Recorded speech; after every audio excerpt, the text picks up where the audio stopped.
So there's an interesting story about two evangelists, Billy Graham and Charles Templeton. Both men were gifted speakers and drew crowds in the thousands to their meetings.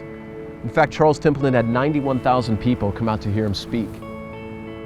But in 1948, both men were faced with different philosophical criticisms regarding the Bible, and Billy Graham responded after much prayer and said, "I don't know how to answer all the questions that the critics are asking me, but I'm going to choose to allow faith to go beyond my doubts, and I'm simply going to believe." Templeton, faced with these same questions, enrolled at Princeton Theological Seminary and less than a decade later declared himself an agnostic. In 1996, he wrote his memoir called Farewell to God, My Reasons for Rejecting the Christian Faith. Later in his 80s, in an interview about Jesus, Templeton responded and said he was the greatest human being who ever lived. As his voice began to shake and tears filled his eyes, he said, "I miss him." I think this story holds significant weight for me as a Christian because it addresses something at our core that I think, if we're honest, most of us are really intimidated by, and that's belief.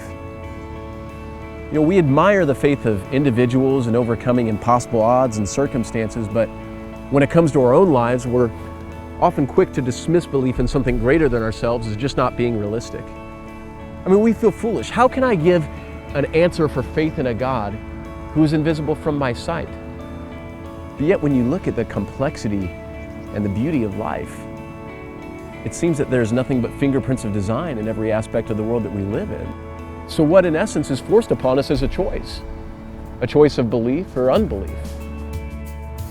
Jesus said in John 14, verse 6, that I am the way, the truth, and the life. No one comes to the Father except through me. In essence, what he's saying here is that no religion is the way, no religion is the truth, nor is it the life, not even the one that you're practicing. What gets you to God is not religion. It's a relationship with Jesus. Religion is helpful only to the extent that it serves this higher purpose. The way, the truth, and the life has never been about Christianity, about right and wrong, following all the rules, or even morality. It's always been and will always be about simply knowing Jesus.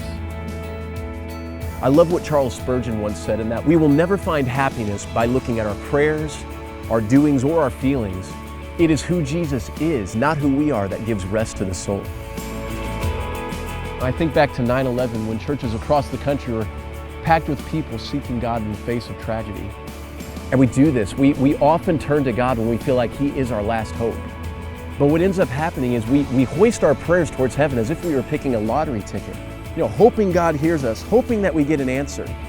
When the fact is that God told us He would never leave us or forsake us. He's been there with you the entire time with arms wide open. The Bible says, you will seek me and find me when you seek me with all your heart. He's calling you. It's His presence, the furiousness of His love towards you. His one desire is a relationship with you.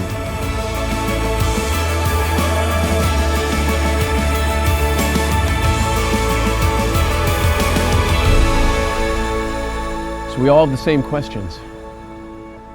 Why don't you ask God to reveal Himself to you? And He will.